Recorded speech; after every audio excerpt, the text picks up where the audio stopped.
Hi, good morning. Today is June 20, 2025, and it's about 7 a.m. Central Time, US. And my name is Rinaldo Aguiar, and I'm in Katy, Texas, 77494. So today, morning. So this morning, I want to make a quick video to continue this campaign that I'm doing of recording things related to people that have participated in these networking activities that are illegal and that are also close to me, like they have a close proximity to me relationship wise, right? And as I mentioned in one of the videos before, the idea or the reason why I'm doing this is it's not vengeance or a personal vendetta or anything like that. It's about the fact that I'm hoping to create a domino effect that brings down this network. And because these people have been close to me and I have factual evidence that can be used by prosecutors to or law enforcement to show and to realize legal liability on these individuals. My hope is that that could help motivate these individuals to cooperate with authorities, and that would cause a domino effect in which they would give up, for example, their handlers or their managers, and then those will give up their managers, right? And eventually, through a chain of reaction, they could get to Diosdado, right? Diosdado Cabello, who is the leader of this organization on the Venezuelan team, which is the one that has more liability, direct liability in what respects to me and what they've done, the illegal activities they've done. So I don't know. I was thinking about this, right? And I think it's important to, and I've learned this from Netflix. There's a post about that, a couple of posts actually. It turns out Netflix is a tremendous, some of their documentaries are part of a propaganda machine. And I've documented this before. Those documentaries are produced by a company called Luminant Media here in Texas. Their headquarters are in Austin, of course.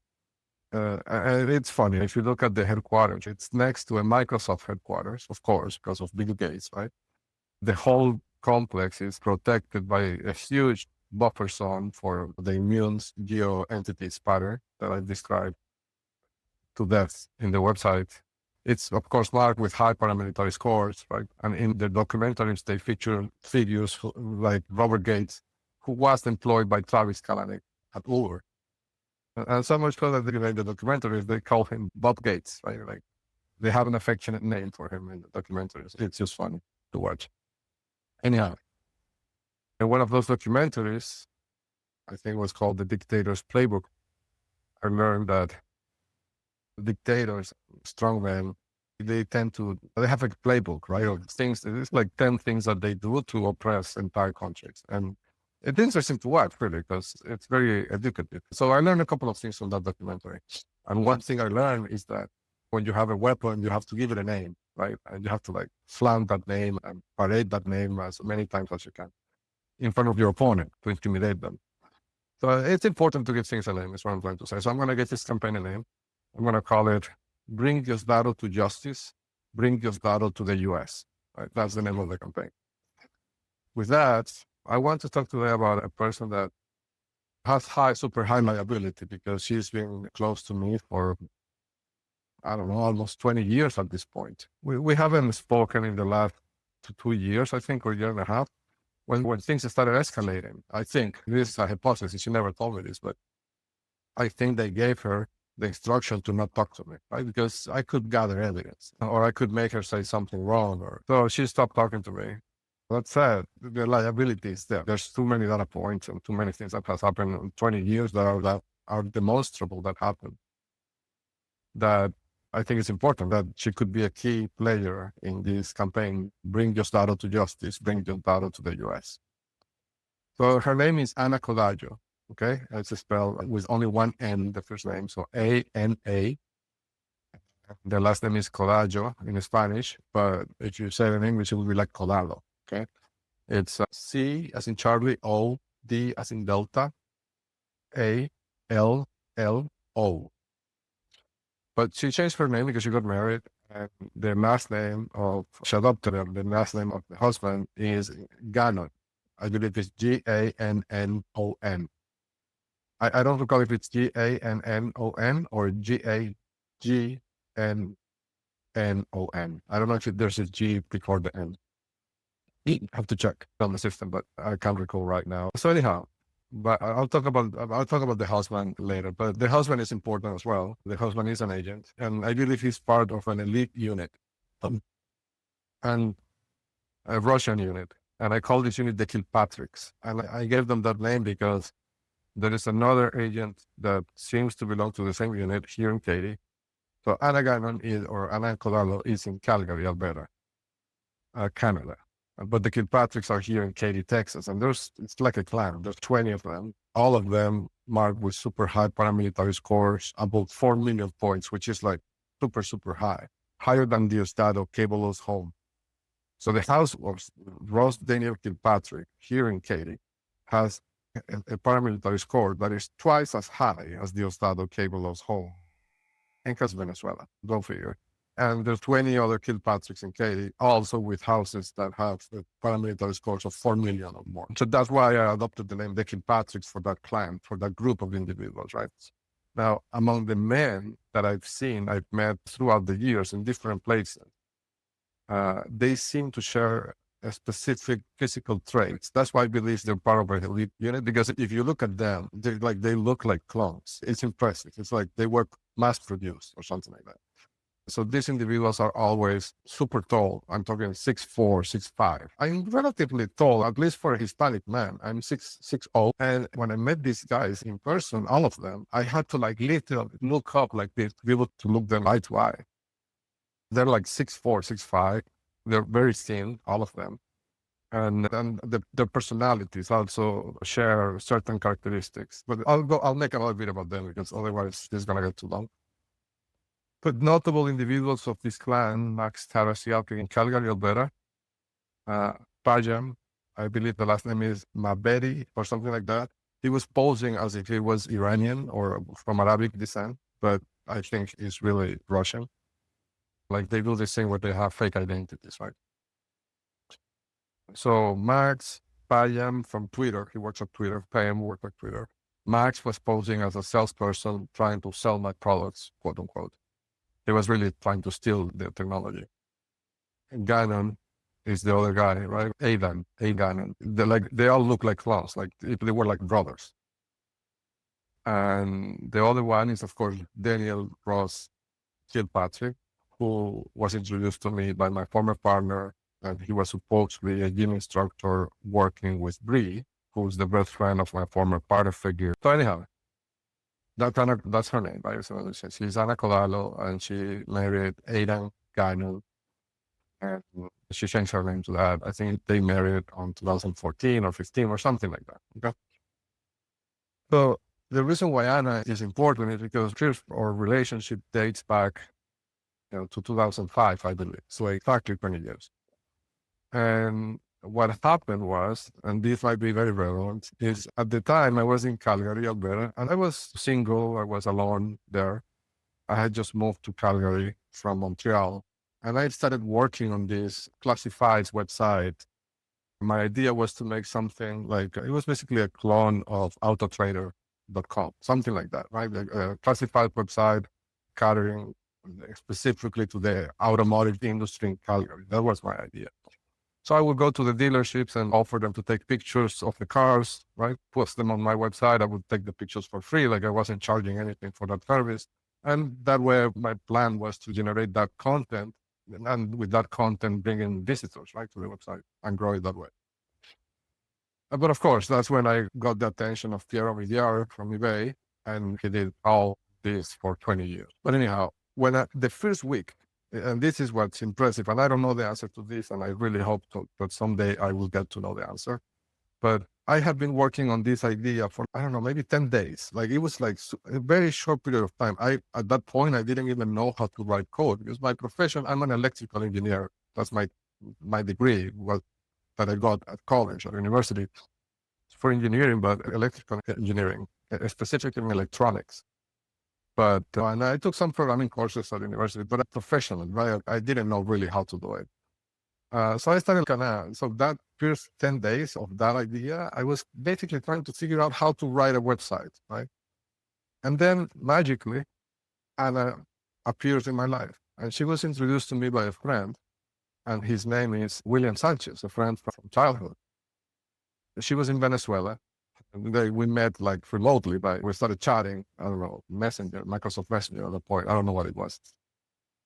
And at the point we arranged to meet, right? And she came to Calgary and we met and we started dating. And eventually she moved to Calgary in a very short period of time. And our relationship evolved, right? And we, at some point, she moved in with me and we eventually even got engaged. I think 2007 or 2008, something like that. But anyhow, I'm saying all this to say that to this day, I don't know if when she appeared in my life, it was a deliberate action of this network or if she was recruited later. That's the only thing that I don't know. And if she was recruited later, when exactly she was recruited, I don't know. And internet for me, like for my own curiosity, I would love to know the answer to that. But anyhow, one thing that I should mention right off the bat, like Anna's current house, like the house where she lives today, it's a multi-million-dollar house in Calgary. It is marked in the geo index of Elon Musk. Okay? I want to be very, very clear about that. And it has paramilitary scores. Because of course, like the husband it's a military person. So I want to be very clear that I'm not speculating or guessing. I'm sure. The question is not if she is an agent. The question is when she started being an agent. In my mind, that's the question. But anyhow, this is relevant to this conversation about bringing Diosdado to justice and bringing Diosdado to the U.S. because her father, like Anna's father, it's a very prominent, or was a very prominent military figure in Venezuela from the times of Diosdado Cabello and Hugo Chavez and all those people. So her father, his name is Peter Codallo, okay? And this is what Anna told me. Like, I don't know if this is true or how accurate this is, but this is what I thought, like back in the days, like from Anna. So she said that her father was the number 2 guy at something that in Venezuela was called the Plan Bolivar 2000. This was a very controversial program that was founded by Hugo Chavez. I might be fussy on the details because I don't follow politics, but it was something to do with employing the military for developing infrastructure like roads and hospitals and houses and things like that for poor people, right? Which on paper sounds pretty good. And this program, I think, from what I understood from Anna, I got billions of dollars in funding, right? And it was directed by a general called Victor Cruz Weffer, who was later indicted on corruption charges and fell into disgrace in the Venezuelan justice system, which is very corrupt. Anyhow, Anna's father, Peter Codallo, was the number 2 guy in that program. So he had access to billions of dollars in funding. Now, so I'm guessing like to get to that level of position and power in the Venezuelan military apparatus, you have to be connected to Diosdado Cabello, like somehow. Otherwise, I don't think that would be possible. Like organically get promoted to those positions of power with access to that level of funding. You have to have connections, right? And connections are specifically to Diosdado. So that's why I think Anna could be a key piece in this campaign that I'm advancing. So that's the connection there. Now, interestingly, around 2015, 16, when I started working on Calculado Health and when Lawson Booz, there are a series of characters described in the website. These are industrial spies sent by Travis Kalanick to steal my technology. Right? Around that time, the father of Ana Codallo, who was this super prominent military figure in Venezuela with access to billions of dollars, decided to quit the military. And then he came to the US and claimed, from what I understand, I didn't see the application, but this is what Ana told me, that he applied for refugee status in Florida, okay? This is strange, right? A military figure with that level of power in Caracas, like leaving all that to come to the US, it's strange. I didn't make much of it at the time. But he's in Florida. Supposedly, probably he's already a resident. I don't know. I don't know if he got the green card but I don't know what happened with that. But he's here. So that's also very important because he's here. He's liable according to US laws and he could be held responsible and he could talk. So that's why I'm mentioning that. And I think this is a good point to explain something that I've seen, right? I understand now how it works. And it's a touchy subject, but I'll talk about it because I think it's important that people understand how these people operate.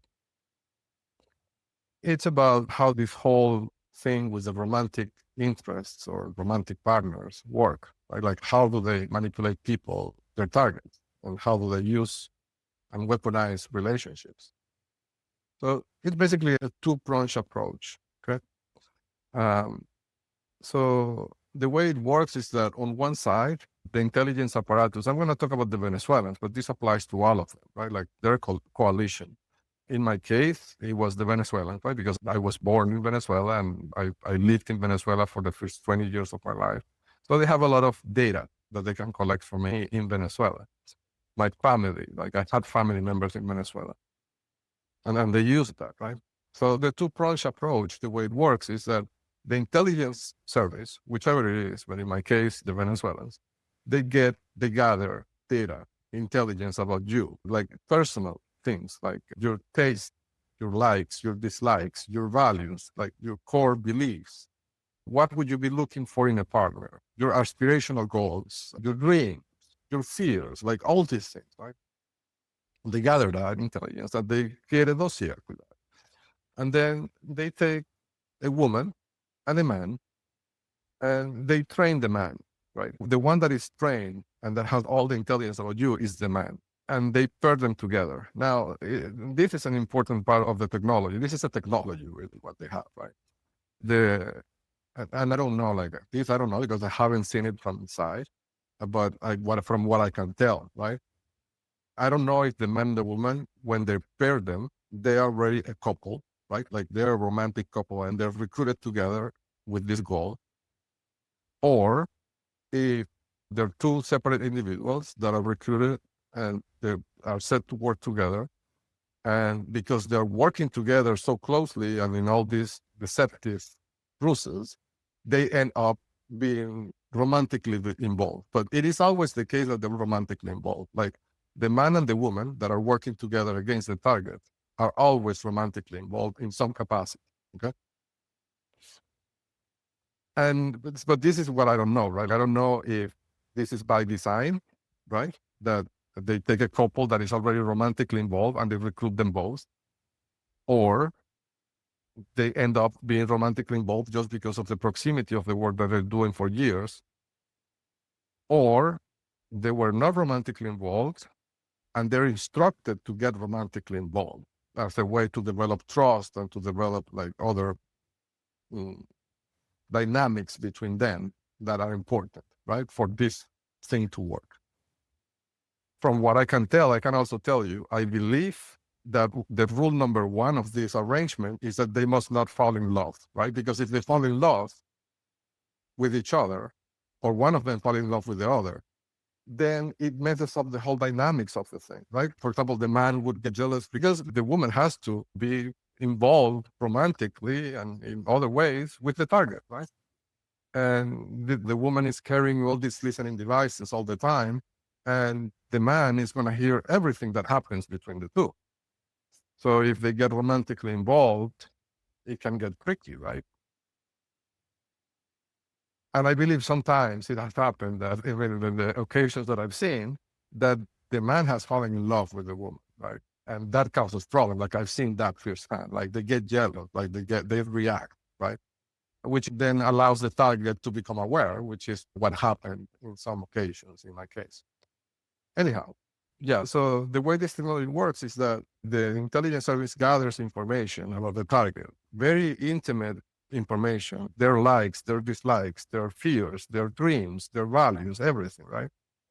And then they train the man, and the man directs the woman. And this is important because if the woman doesn't work out for any reason, right, they can always switch the woman and then carry on with the same man that is already trained. The other important characteristic of this arrangement is the secrecy of the transmissions that they do, right? Like they need the man to be able to listen to what the woman is hearing, right?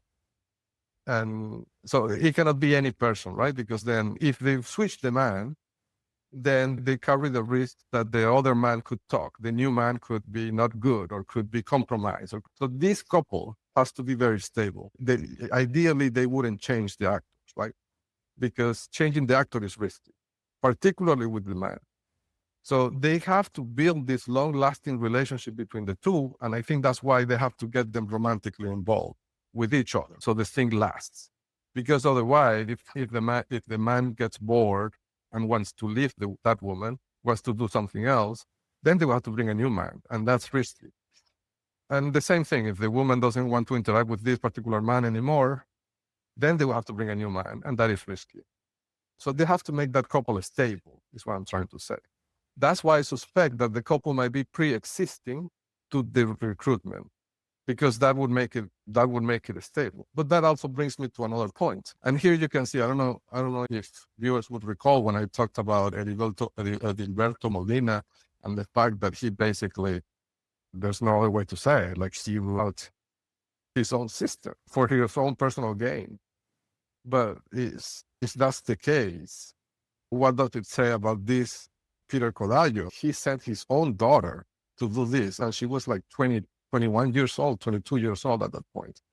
His own daughter, he sent her to a foreign country. She was in Venezuela. He sent her to a foreign country to do this. I don't know.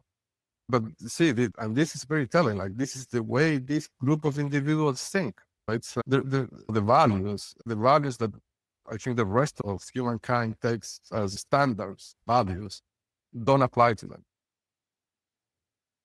But anyhow, back to the technology that they have is that they train the man, and then the man passes information and directs the woman, and on things very specific, what to say to the target. So imagine that you're single and you're in the market, right? And then a woman appears with the exact physical characteristics that you like, right? You're, what they call in English, your type, exactly your type, physically, right?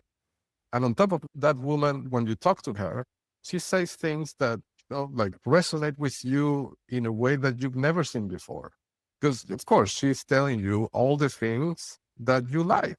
And when it's time to talk about things that maybe you don't like, she expresses horror about the same things that you dislike, right? So for example, if you say that you don't like Hugo Chavez, she will say that she's anti-Chavista, and that she hates everybody that voted for Chavez, and that kind of thing, right? But imagine a situation in which you meet a potential romantic interest, and this person not only fits physically your type, but also everything that person says is right. They never say anything wrong.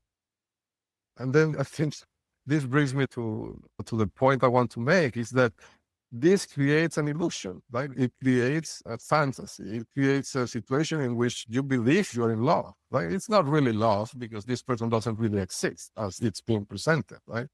This is a fabrication. Like this person is being fed information that was gathered from 20 years of your life or more before you ever even meet this person. So it's a synthetic situation. It's not real, but your mind doesn't know that. Your mind thinks this is real. And this is a bit more philosophical, right? But I've thought about this in some instances, right? And it's and I don't know the answer to this, right? But it's more of a philosophical question: is how do I say? Okay, I'm not going to talk about any specific person, right? But assume for a second that I went through this situation, right? And I felt deeply in love with that person, a kind of love that I never experienced before, and I thought I would never experience. The question is, should I be grateful for that? I guess what I'm trying to say is that if I think of what amount of the human population could have experienced that emotion at that level of intensity, probably a very small number of people, because this was a romantic partner that was manufactured, bespoke, made for me. This doesn't happen in nature. I guess it would be comparable to a drug, to a synthetic drug. A user of a synthetic drug could experience things that nobody could organically experience. Now, should he be thankful for that? Of course, drugs have health side effects, and this thing also, right? I don't know. It's just a philosophical question that sometimes comes to my mind. But now, to drive that point home, right? Imagine for a second that you find this person that fits everything you ever dream of in a person. And then you have a child with that person, right? With that romantic partner. And then when these networks get upset or they see risk, they kidnap the child, right?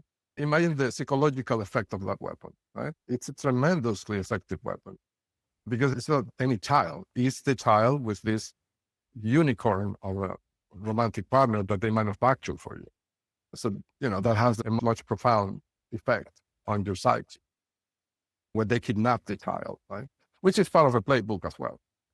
And I bet them, they didn't create any of this for me. Like they've been doing this for 20, 30, 40, 50 years. In fact, I invite law enforcement to look for cases in which similar things have happened. The partner leaves and kidnaps the child and doesn't tell the other one where the child is and all those things.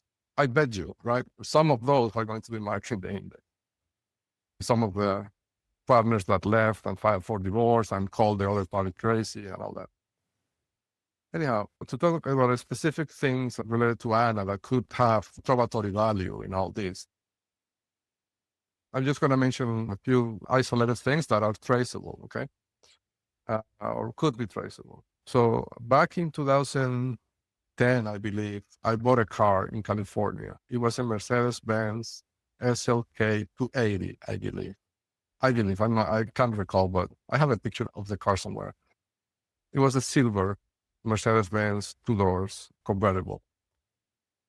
I believe, of course, at this point, knowing everything that I know today, that car was bought, right? It's impossible it wasn't bought. I bought it secondhand from a woman, and that woman sold it to me like at a price 10% below the market price. So it was cheap, inexplicably cheap. The car was perfect. And it had only 15,000 miles when I bought it. So of course, I took it out of her hands, right? But I've seen this before, like with the apartment in Calgary, that they also sold to me at a discounted price. So I bet the car was bought. Now, the car is interesting because when Travis Kalanick and those guys reassigned me to New York, at some point they decided we have to take Ronaldo to New York, and they made a series of things to make me move to New York, and I fell for them and I moved to New York. When that happened, Anna started with a campaign of wanting to buy the Mercedes. Like she was adamant that she wanted that Mercedes, that please sell it to me. And we had been engaged and like we had a long history and we were friends at that point. Very good friends. Like I considered Anna my best friend in the world, like almost like a sister. And okay, I said, yes, okay, I'll sell you the car. And I sold the car to her at a ridiculously low price. And she paid me for the car like in 2 years at small amounts every month. Like it was like silly, right? But anyhow, so she asked me to drive the car from California to Calgary, which is a very long drive. It's maybe, I don't know, maybe 36 hours driving or something around that. I can't recall, but it was more than a day drive. And I did it because I love to drive. I love the car. And I took it as I'm moving from San Francisco to New York and I'm going to take this road trip. It was like kind of a cathartic experience for me. So I drove the car all the way to Calgary and I delivered the car. Now, I'm mentioning this because I think if the car was bought, the story that she presented to me is that she kept the car until recently. She told me that she had sold the car like in 2020. So supposedly, and this happened, remember, in 2011. So supposedly she kept the car for 6, 7, 8 years. I don't know, something around that time. But if the car was really bought, I doubt with the level of surveillance this network would have put on that car, I doubt that they would have let her keep the car because it's a legal risk, right? Like she gets into an accident, somebody inspects the car and they find all this equipment in the car. The car wasn't particularly that rare as to go through the trouble of removing the equipment and giving it back to her. Like it wasn't a Rolls Royce or anything like that. It would have been cheaper for the network and easier to just take that car and give her a similar car, but a different car with no box. I'm saying that because I believe that when she took possession of the car, when I moved to New York, I believe that car was decommissioned, like it was really sold or something, destroyed. I don't know. Like they're not going to leave that evidence floating around in the world forever. So that could be traceable, like when she really sold that car, because I transferred the title to her, so she must have sold it at some point, and that has to have a record. So if she didn't really sell it when she told me she sold it, then it confirms that the car was bought. The second thing I want to mention is when I left that car with her, I also left a server that had all the code that of all the classified websites that I've been working on for years. I left it with her in Calgary. And the reason was when I was moving to New York, I didn't even have an apartment. Like I was moving to do apartment hunting. And it was a huge server. It was heavy. And I didn't want to be in New York with no apartment carrying this thing around. So I left it in Calgary. And that server was never seen again. I asked her once over text messages, and she never replied what happened to the server. So I'm guessing that she gave the server to Piero Miliari, so eBay, basically. Okay, the next data point is that Anna has worked in a series of companies that are controlled by this network from day one, since we met in 2005. So she worked for Telus, which is heavily marked in the index. Then she worked for Shaw Communications, which is heavily marked in the index. She recruited me for Shaw Communications, and this is where everything escalated to the point that they brought me to California. So my story with them is like a ladder. Right? What happened is that they put me in certain situations, and it seems like when they put me in those situations, work-wise, right? They put me in a company to steal what I'm doing or to like spy or whatever. But while I'm working there, it seems like they see that I'm doing something interesting, and then they took me to a better place. And then I worked there for a little while, and then they see that I'm doing something interesting, and then they take me to another place. And this has been the pattern. Like they took me I was unemployed in Calgary in 2005, and they took me to Shaw Communications, Jacksonville in California, Google Search in California and New York, Goldman Sachs, Twitter. At some point, I ended up meeting face to face with Elon Musk. Like it's been an escalation of the position in situations each time better than the previous one, where I have had the opportunity to learn more and to interact with more interesting people. And I think at the end, that was the demise of this network, right? That they trained me throughout this process without knowing. And they created something, me, that it's capable to fight back.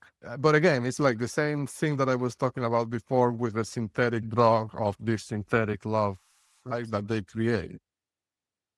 Me, the things that I can do with software and with technology and all these things that I'm using to fight back are things that don't happen organically, right? Because my career is autosynthetic. Like they created all those situations that train me.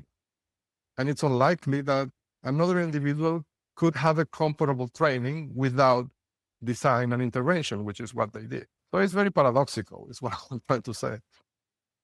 Anyhow, Anna has worked in a series of these companies, all controlled by the network. And one notable one, at the end, the last time I talked to her, she was working at GitHub. GitHub is an interesting company because it's one of the biggest threats to humanity.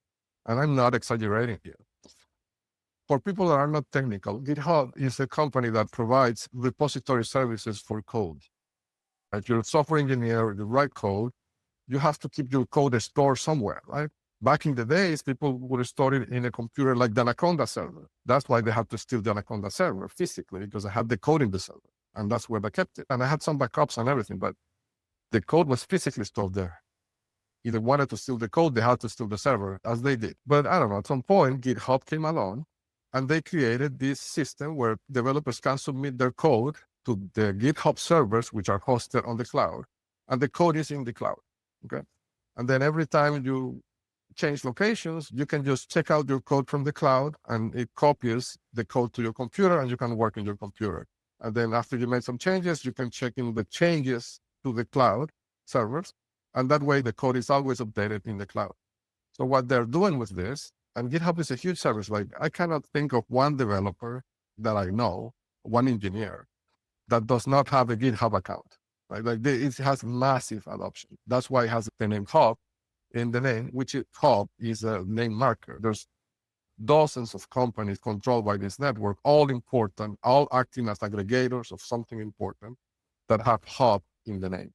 So this is the spying technique. They get the aggregator and they steal information, data, code, whatever it is, from thousands, if not millions of people in one single place. That's why it's a hub. right? It's an aggregator.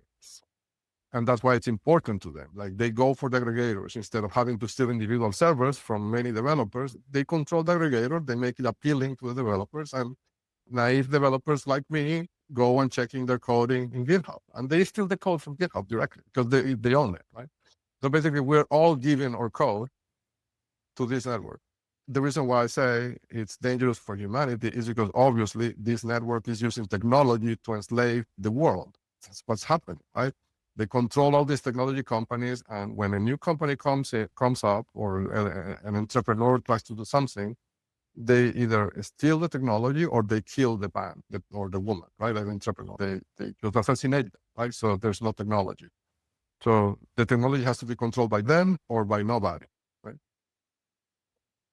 So obviously, the method of control of the population is through technology. That is the weapon. Technology is the weapon. It's not serving humanity, it's enslaving humanity. And they are stealing a big portion of that technology through GitHub. So the one company that is a major threat for the civilization, for our race, is GitHub. Anyhow, Anna worked at GitHub. Also notably, Anna worked with me when I was doing all these ventures, right? Like all these companies that I was trying to bootstrap, that they killed them all with this espionage and all these things. Anna, because I trust her so much, because I knew her back from 2005 and we were even engaged, as I said, and she told me all the right things. I implicitly trust her. So every time she's a very good engineer. Like she's very smart. One of the smartest people I know. And that is not manufactured. Like she's naturally smart. Like I've tested it. Anyhow, during all this startup, she always worked with me, and I gave her access to my code and to my designs and to my things. And of course, I imagine she passed them to Piero Midyar, Travis Kalanick, and all those guys, right? So there's a direct physical intellectual property theft that could be demonstrable, right? If authorities dig through her emails and through her crypto accounts and all those things. And during this tenure of years that we worked together in this capacity, she interacted and worked with other individuals, also part of the network, that also work with me, that I've hired him in some capacity. Notable names are Alvaro Gutierrez, New York and Florida, Silvio Gutierrez from New York and Florida, they're brothers, Gustavo Antero Sanchez from London, Ontario, Canada. We have a long history back from Venezuela. And Max Tarasiak in Calgary, Alberta, and this one is Kilpatrick. All these individuals must have things in common, like the crypto holdings in their hardware crypto wallets, the properties being marked in the geo index, and they must have coordinated and worked with each other to steal, cooperating to steal the technologies. So there could be a lot of proof in that in that cluster of agents. And then the other thing is that at some point after the pandemic, Anna made this mysterious trip to Bogota, of all places in the world. And I say this is important because and I don't want to get into the details on this one because there's certain lines I won't cross, but I know other people that I know are agents that have also gone to Bogota, specifically, right? After an important event related to intellectual property theft has happened.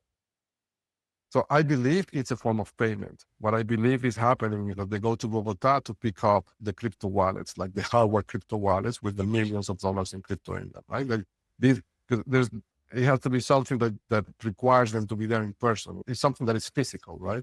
And look, back then I didn't understand it, but now that I have the index, that I can see their houses marked with crypto payments, it's obvious to me that what they're doing there in Bogota is picking up crypto wallets. One that I want to mention that went to Bogota was Marcos Castillo from GMK. He did the trip to Bogota. And I think this other guy, I think he also did a trip to Bogota. And Ana Codallo did a trip to Bogota. And there's others that also have done trips to Bogota. I imagine to pick up crypto wallets for payment. But anyhow, after that trip, I had planned a small gathering here at my house I think it was to celebrate Marcelo's birthday. I can't recall exactly what it was, but there was a celebration. Okay. This must have been 2023, I think. Maybe 2022 or 2023, I can't recall. But basically, coming back from Bogota, she flew through Houston and she spent a couple of days here. And I even paid for her stay. Like I invited her, so I, I, I didn't want her to stay in the house because of our previous interactions, right? We were at some point engaged, and my former partner, I thought it would be weird. So I paid for her hotel, and I think I paid $1,000 for her to come, basically, like covered her expenses. This is ironic because she's probably a millionaire, right? Multi-millionaire, right? With, I don't know how much she got from this. But anyhow, on that occasion, right, when she came, we all became sick with COVID. And I thought at the time it makes sense because she flew on a plane. Maybe she got it and then she passed it to us. So Marcelo, my son, who was, I don't know, 1 or 2 years old, got COVID that time. Horrible. Like I was very scared. I got COVID. It was terrible. It was a very strong strain of COVID. But looking back, like knowing all that I've learned, how they use viruses as weapons, like the times they try to infect me with different things, and the times that they have infected me with different things to either keep me out of the house or to impede me from working, targeting my eyesight, targeting my lungs, and she being an agent that coming from Bogota from picking up a payment. I don't know. I have to think that infection could have been intentional as well, which is very serious because they are infecting a child of a 2 years old child, not Ronaldo, but like the child. I think in the US that could cover life sentence, like intentionally trying to kill a child. It's a horrible offense. So it could be legal ammunition for prosecutors to get her to talk, right? To give up her father, and the father would give up Cabello. In my mind, right? That's in a scenario that could happen. So that's why I'm mentioning that. So anyhow, I think it's a good point to stop this one. Again, thank you so much for your time, and till the next one. Thanks.